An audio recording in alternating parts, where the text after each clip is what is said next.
Everyone, in this video let's discuss about securitization, a chapter in CFNL SFM. It's a very small but very important chapter. So let's understand first what is securitization. Okay, securitization is the process of converting homogeneous illiquid assets into marketable securities. So we are going to convert some homogeneous illiquid assets into marketable securities. That is the process of securitization. Okay, what does this mean? Right.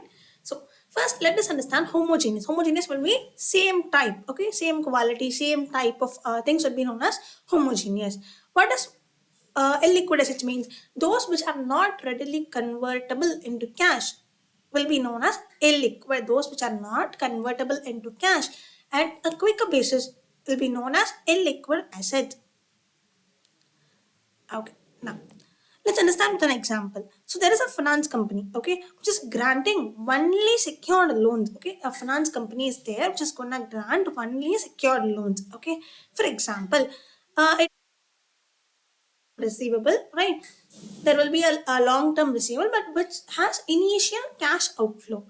So, for example, let's assume there are 100 parties, 100 borrowers who came to our finance institution, and we are going to give them each rupees 4 crore loan. Okay, so we would have long-term receivable of now 400 crores. We had only funds of 400 crores. Now everything is being invested on these 100 parties. So, and we would have some payment structure, either it could be a half-yearly or quarterly payment or monthly EMIs. Anything could be there, right? Any payment structure could be there, and for any number of years, depending upon the requirement of the customer. Now, we don't have any more funds to grant new loans to the new customers. That's why we will be losing new customer. If there is a customer X who comes to me and asks for some 3 crore loan, I will not be having any funds with me to grant such. So will I able to tell him that you wait for 10 years, I will give you the loan. By then, once my existing loan gets covered, will he stay with me? No, I'm going to lose that particular customer. Even if they will not be waiting for even a week. Okay, so let's leave about years then. Okay, so now we have a big secured receivable, but we don't have immediate liquid funds to meet the day-to-day requirements or day-to-day additional borrowing, additional to supplement to supply cash to additional borrowers, right? So there is a need for the process of converting these long-term receivables into marketable securities. And these marketable securities will be issued to some investor who will then give some money, which will then be transferred to the finance company. We need some process here which is really valid, right? So for this, the concept of securitization started booming. Okay, there is a need and there is a solution. So that's why a solution started booming. Without a need, necessity is the mother of invention, right? So with the need of generating funds from the illiquid asset, this process of securitization has been implemented. Okay, now let's understand with a eye-catching example. Okay, now there is a borrower. Okay, he is getting the loan from the bank. He is gonna repay both the interest and principal. Okay, now I've supplied cash to 100 of borrowers, right, for 4 crores each, and now I don't have any more funds to get or supply cash to additional borrowers. What do I do? I am a bank, so I don't have any more funds. What do? I approach and I form myself a special purpose vehicle. A special purpose vehicle. Okay. What I do is I will collate all the homogeneous illiquid assets into one category and sell this in a bundle to SPV. I will throw this as a bundle to SPV. This SPV will seek the help of credit rating agencies.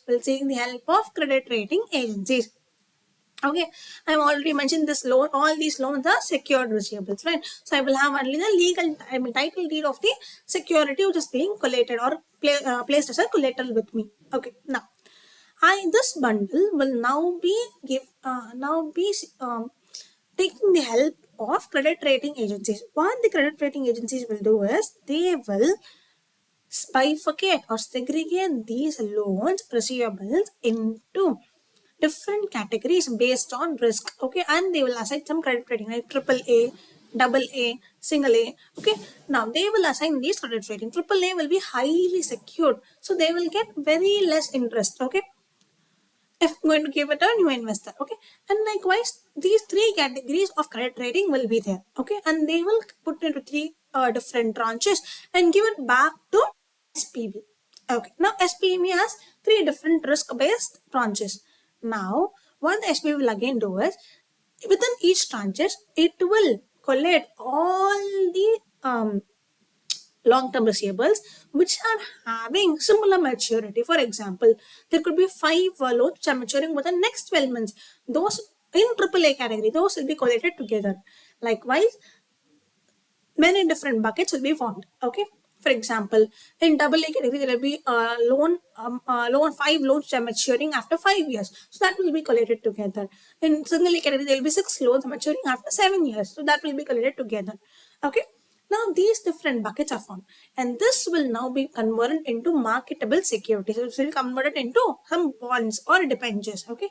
This securities will now issued public to general public. Okay, to general public, those investors will subscribe and pay money to the SPV. Those investors will subscribe the securities and pay the pay subscription money along with whatever money which is asked in the application. They will pay it to the SPV. Okay, now this SPV will now pay the fees to credit rating agencies because they have some done some work, right? So I have to pay them. Okay, I'll pay some money. And for example, let's assume there is a case. Now, SPV issues security. Okay, just for example, there's only one tranche. Okay, triple A, only one tranche. All are maturing after 5 years. Okay, let's assume like that. Okay, now what the SPV will do is they will give 6% rate of interest. Okay, they will say that I will give you 6% rate of interest. The customer, I jolly, they will come and then they will buy, subscribe those securities, right? Now, what happens is that after paying the credit rating agency, the SPV has to transfer the consideration to originator. But they need some margin, right? So they will transfer that amount, okay, which they have borrowed at 6%, or which they have, brought into business at 6%, they will transfer the same to originator at 8%.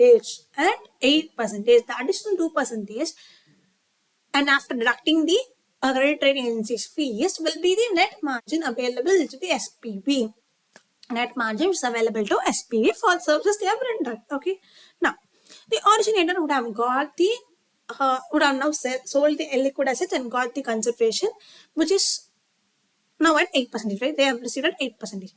Now, what the originator will now they will use these funds to attract new borrowers at some 11%, assume. So 11% they are going to give it. What happens? The additional 3% will be the margin of the originator. This is how we are just getting some we are going to give some loans. Okay, take some securities. The securities will be resold or sold, the asset will be sold. Okay, that particular loan will be sold to a SPV, who will then take the service of the credit rating agency, make into a marketable security, sell again to the investors. The investor will subscribe. That amount will be transferred to the originator, which will again be given to the general public. Okay, this is how the securitization works.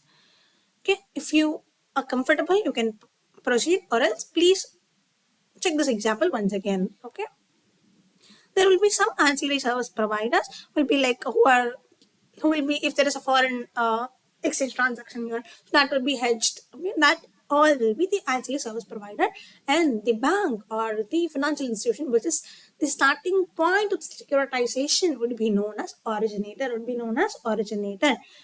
Okay, now let's proceed. Okay, yes. So concept of securitization, benefits of securitization, participants, mechanism, problems, securitization instruments, and pricing of securitization. These are the things which are going to be learned in this video. Okay, now securitization. It is the process of repackaging or rebundling of illiquid assets into marketable securities. But that's what we have learned. What could be the illiquid assets? That could be automobile loans, credit card receivable, residential mortgages, or any other form of future receivable.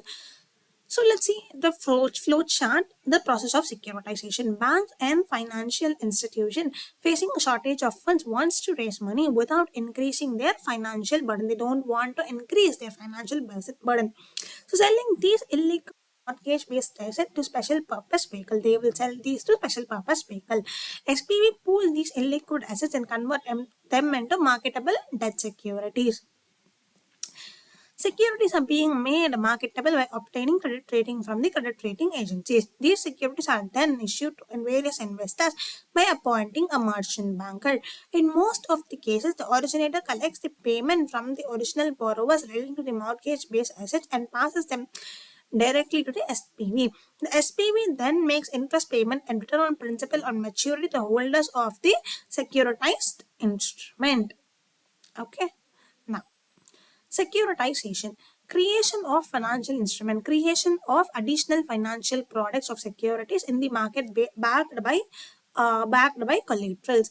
Now, bundling and unbundling. Bundling, all this are combined into one pool. Unbundling, pool is broken into financial instruments of fixed denomination. For example, I have 100 crores worth of bundle. Okay, now I say 100 crores is too much. Okay, let's make it 50 crores. Okay, AAA bond, okay, which matures in 2 years. I have a bundle of 50 crores. Okay, what happens is that I cannot get 50 crores from a single customer, right? Single investor will not give me 50 crores. So what I'm doing is I will make it into 10 lakhs each. I mean 10 lakhs debt security. So which will be valuing some 2 year denomination. Okay. So now, yeah. Okay, and that will be given to each customer. Now, tool of risk management. In the case of securitization, is on a non-recourse basis, the risk of the default is shifted. If it is a non-recourse basis, that means if the customer, the first borrower defaults, the bank will not take any liability. That will be known as non-recourse basis. Okay, if it is a recourse basis, the bank has to indemnify the losses. Okay. Now, structured finance. Financial instruments created out of pool of tailored structure to meet the risk-return trade-off profile of different investors. Branches. Splitting the portfolio of different receivable loans or assets into several parts carrying a different level of risk and return. This was done by the whom? Credit rating agencies, right? They made into different tranches. Tranches, nothing but the buckets, different buckets, okay? Could be triple A buckets, double A, single A buckets, okay? Now, homogeneity. Under each tranche, security are of homogeneous nature. See, it could be triple A bucket of automobile loans, double A bucket of automobile loans. So everything under that bucket will be known as will be only forming part of automobile. Okay. Similarly, there could be triple A of residential mortgages, something like that. Okay. Now let's move on. Benefits of securitization from the angle of originator. What are the benefits that the originator get? It is an off-balance sheet financing. See, I have been blocking the funds with the loans with the long-term receivables. Now I am going to get some funds out of it. That's improving my liquidity position, which is going to expand my business. More specialization in the main business. See, I'm not going to focus on how to convert this one, right? How I'm going. The bank will just keep on worrying, right? How I'm going to convert this in liquid into liquid. Now that worry is being transferred to SPV. Okay, so they can really focus on. I will just issue loan. I will just get repayment. I will just issue. I will just get repayment. Only that will be their full business. It's focusing more on core business. Financial ratios. See, capital to weighted assets ratio, liquidity ratios, those could be very much improved. Reducing the borrowing cost. If I have to borrow from some other bank, assume it is at um assume it is at 8%. Okay. If I the securitization, they will generally charge very less. For the example purpose I gave, I said you that it will raise at 6%, give it 8%. Generally it will not be like that, but it will be like 0.75 points like that, because the amount on which it is going to receive is very huge, right? So it could lend at 1%, 7%. Okay, still it is a reduced borrowing cost. If giving interest at 3%, I'm giving me a 3.5. So it's not a big difference for me, right? From the angle of investor, what does an investor have? The investor, it's going to diversify their risk, okay? Because securities are backed by assets, there is a very minimal loss of value, right? Regulatory requirement. Acquisition of asset-backed securities particular to a belonging industry, and particular industry, say micro industry, helps the bank to meet the regulatory requirement of investments in a specific industry. See, I'm going to, there will be some cases where the agriculture, say okay, agriculture, okay. Without this, I will not be very much focusing on giving agricultural loans, right? Because that will earn me very less interest. Though it's very much important to give money to agriculture, but the banks will not, which are of business motive, will not give or will not be able to give loans to agriculture because they have a better opportunity cost, right?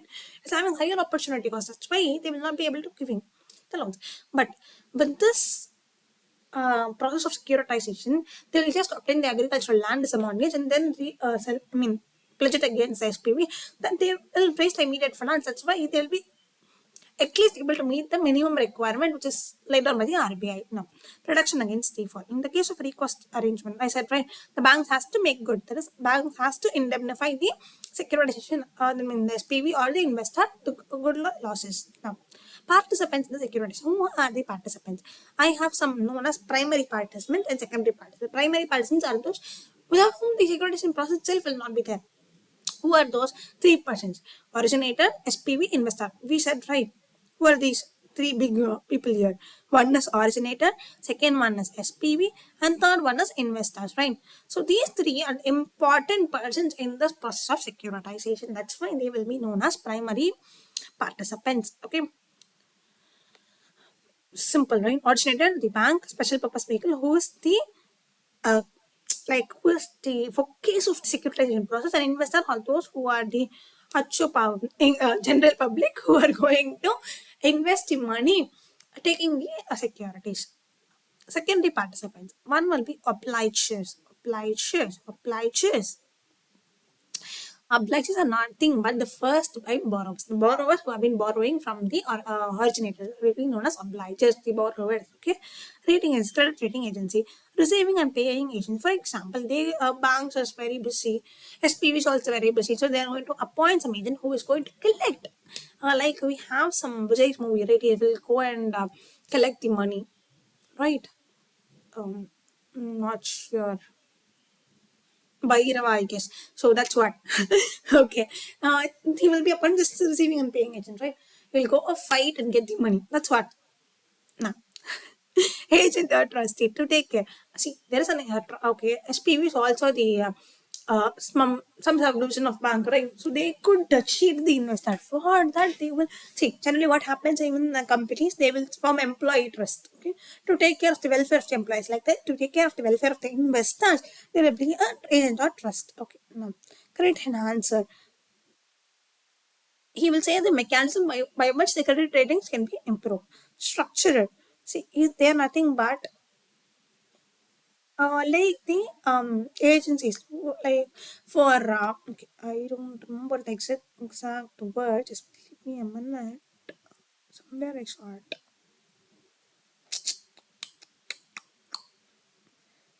True. Merchant bankers. Okay. Yeah, merchant bankers. Like what they do is, sorry, it's your the investment bankers. Okay, what they do is they just ensure that all the legal requirements are fulfilled. Legal and regulatory requirements, tax requirements are complied with. Let's move on.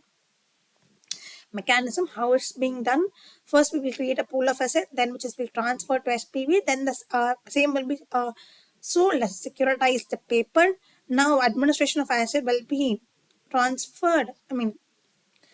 Administration of assets will be there. So collects the originator collects the principal on receiving and paying agent will collects and transfer them to SPV. Recourse to originator, if there is any default, will be recourse to the originator based on the terms of the agreement. If there's non-recourse method, it's very much helpful for the originator. Repayment of the fund, SPV will repay the funds in the form of principal and interest to the sale of assets that is pooled. Like they will pay the interest and some principal from the sale of assets. Now, credit rating to the instruments before security sale, there will be credit rating assigned by the credit rating agencies. Clear, right? Now, what are the problems in security? Every time there will be some problem. So, what are the problems in securitization? First one is stamp duty. Okay, because there is transfer of property act is coming, TOPA is coming into picture.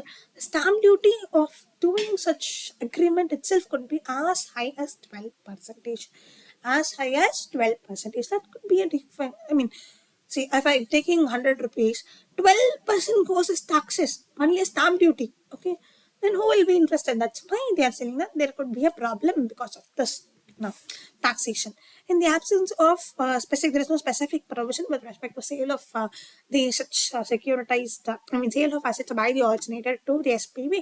That's why there is some difference of opinion among the experts. Accounting. This is an off-balance sheet item. There is no proper accounting which could be there. Okay, especially when it is transferred without recourse. Without recourse, I have sold it, but still the asset will be showing in my balance sheet because securitization is an off-balance sheet instrument. Lack of standardization. Everybody follows different approach because there's no standardized approach. We understand the concept of securitization, but there is no proper accounting, proper taxation. There is a lack of standardization. Inadequate debt market. See, equity market itself now only it's booming. Okay, many investors start knowing about equity markets and mutual funds. But for knowing this debt instruments, debt securitization process will take some more time. So there is no proper adequate investors to invest in particular segment, right? So that was inadequate debt market. That ineffective foreclosure laws. Foreclosure laws are not supported by lending instruments, and this makes securitized instruments, especially mortgage-based security, illicit practice. The lender face difficulty in transfer of property in the event of default by the borrower. There is no particular foreclosure law. That's why there is very much difficulty involved while while the borrower makes some default. Now, what are the different types of securitized instruments? They are into three categories. Okay, one is pass through. Okay, pay through security, stripped securities. Okay, please understand each. Pass through certificate, regular payment of interest plus written on principal amount that originator receive on original loan repayment are passed to them. See, I am going to pass whatever I am receiving. Okay, see, just give me a minute. Yeah, passing of the principal plus interest. Okay, that will be known as pass-through certificate. I'm going to pass it on.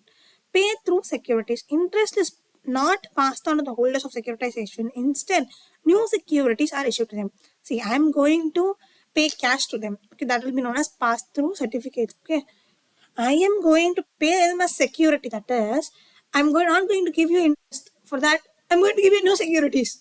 So you will keep on receiving securities. Okay, that has been known as pay through securities.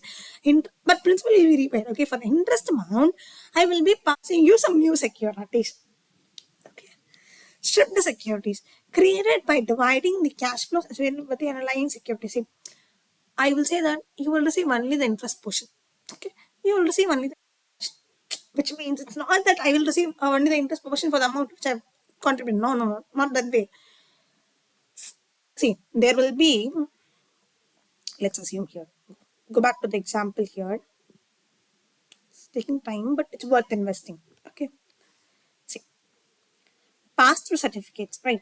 First one is I'm going to receive some interest and principal. The same will be transferred depending on what they have committed with the terms of agreements to security. Because it's a security, there's proper repayment of principal and interest, right? So I will give them. Okay. Second was pass through, pay through security for the portion of your interest. Okay. See, assume you have given me 1 lakh loan. Okay, 1 lakh amount a subscription. I'm going to give you 10% interest. That will be 10,000. Instead of giving 10,000 as cash flow, I will give you some new securities. Okay, but for the principal, I will repay you as cash. Clear? Third one was stripped securities. That is quite different, which means he will be giving me interest and principal. See, this interest cash flow alone will be given as one security to particular investor, and this principal alone will be given as security for other investor. Okay, so there are two different investor. One will be focusing, okay, I will receive some share from the interest, the loan. So that is the interest one. Even only when the principal is repaid, I will get share. Then this was principal stripped securities. Okay, that will be known as stripping. Okay, I'm going to bifurcate the cash flows into two. Clear with these three concepts. Now, last one, pricing of securitized instrument. From the originator's angle, can be priced at a rate which the originator has incurred an outflow by giving the loans to the original borrower, and if that outflow can be amortized over a period of time by investing the amount raised to securitization. From investor's angle, it determined by discounting the expected future cash flow using the yield to maturity as a comparable security with respect to credit rating, similar credit quality, and average life of the securities. Self-explanatory, right? So with this, we have covered one of the important chapters, especially theory chapter in SFM. If you really find it useful, please do share with your friends, because you could see that very few views are there, even though good content is being made. So please do share, like, and subscribe if you are watching it for the first time, watching my channel for the first time. Please do subscribe. Thank you so much. Have a great day ahead.